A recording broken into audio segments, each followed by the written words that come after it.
My presentation is a little bit shorter and a bit more conceptual.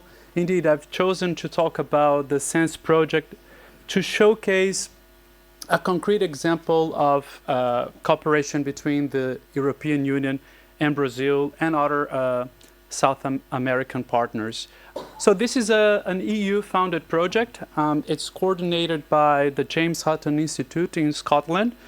And we have other partners in Europe and in South America, for instance, in the UK, the UK Centre for Ecology and Hydrology, the University of Bristol, in the Netherlands, Wageningen University and Research, in Italy, CREA, in Germany, the Mater and the University of Hohenheim, and in Brazil, Embrapa, of course, and in Argentina, INTA, and in Uruguay, INEA. Thank you. All right, so what is SENSE all about? We received funding from this joint call on circularity from the EU. It's actually a combination of funding sources from the EU. Brazil, for example, joins this project via the Global Research Alliance, the GRA. And we focus on four main topics.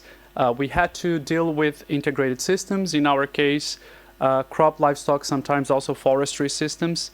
We had to address monitoring and or mitigation of greenhouse gases from agriculture or agroforestry, contain an ICT dimension. In our project, we actually combine the ICT dimension with the greenhouse gas emissions monitoring. And fourth, take a systems approach. Since we are focusing on Brazil here, I would like to showcase the Brazilian case studies. Perhaps you will recognize some of these areas, some of these researchers. So the first one is at Embrapa Rice and Beans, which is coordinated by Beata Madari, which is the general coordinator of the Brazilian team in SENSE. Then we also have a case study at Embrapa Agro-Silvopastoral Systems, which is coordinated by Alexandre Nascimento. Those are two experimental stations from Embrapa. And in SENSE, we have a combination of experimental stations and commercial farms. So our third case study in Brazil is Fazenda Trijunção in Bahia, which is coordinated by Flávia Santos. And Fazenda Trijunção is on the spotlight in the SENSE project because they are testing the low-carbon Brazilian beef and the carbon-neutral Brazilian beef labels on this farm. And this is highly interest for the European partners. They would like to know more about these labels and how something similar could be implemented at EU level. So what are the activities in this project? The project just started. We are on the second year of the project, so that's why I'm highlighting here the activities and perhaps instigate your curiosity to learn more about the developments in the project. So in work package 1, which is coordinated by us, Wageningen, and co-led by Embrapa, we standardize the data collection in these case studies. We have a diversity of systems, and the goal is to not only collect this data to characterize them from a biophysical and socioeconomic perspective, but this data is later on used for our modeling work in work package 3, which I will talk about later. In work package 2, which is led by our partners CREA in Italy and co-led by our partners in Argentina, INTA, we are developing metrics to assess circularity. And there are two important aspects here. One, we look at, for instance, feed and forage self-sufficiency at the farm level, water and nutrient cycling, and waste recycling. So we want to develop metrics to understand what is the currently circular status of our case studies. But other than that, we are also collecting soil samples and running chemical, physical, and biological analysis to also assess the soil health status of these case studies.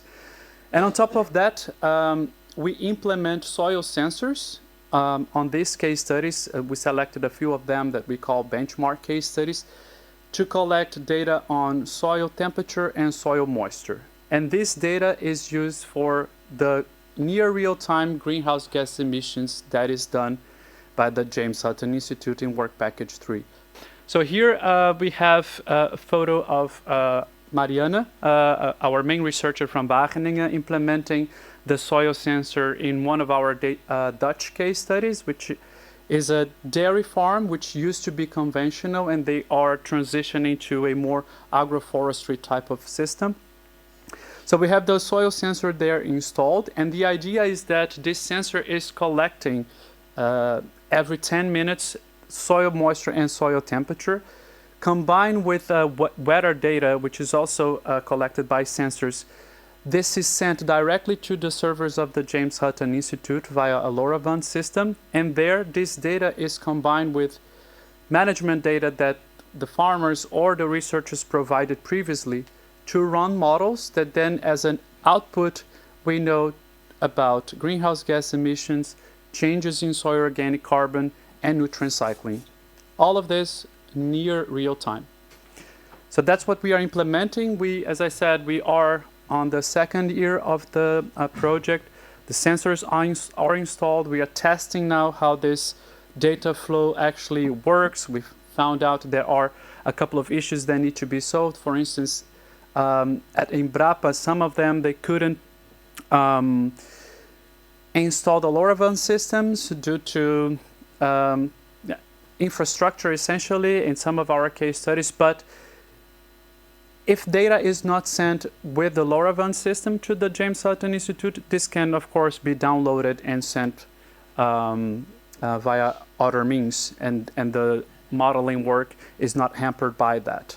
But I just wanted to showcase that component because it's the highlight of the project, and if it works, it's going to be one of the first global systems for near real-time monitoring of greenhouse gas and soil organic carbon changes. And then in Work Package 4, we go beyond the biophysical, so we are not only talking about soils, because in a sense we also believe that it's important to talk about the socioeconomic factors, perhaps even governance, that promote, for instance, transition to more sustainable farming systems. So in Work Package 4, which is led by the University of Hohenheim in Germany, we are using the Smart Farm tool, which has been developed by the Research Institute of Organic Agriculture in Switzerland.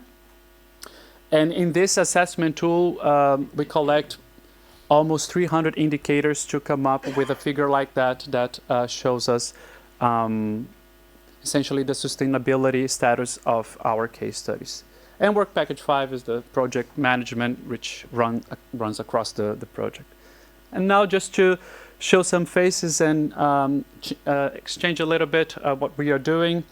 The project actually started when we were coming out of the pandemic. So our first general meeting was only possible last year, and we held it in Brazil. It was organized by Embrapa Rice and Beans.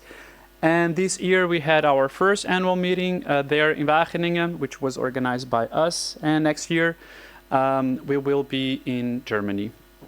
So if you want to know more about the project, you can follow us on Twitter. Well, actually, no, I should say X. And we also have a website where we are going to upload all our deliverables. We're also building our YouTube channel where we will post videos where farmers will explain their experiences with integrated systems and circularity. Because one of the goals of this project is also to promote the exchange of knowledge Europe, South America. And we are going to do this with these participatory approaches. So follow us, and here just a final slide to show you the diversity of systems that we are dealing with. The SENSE project, we are talking about many different types of configurations of crop, livestock, forestry systems at different times under integration, and we are very curious to know what we are going to find out in our project. Thank you.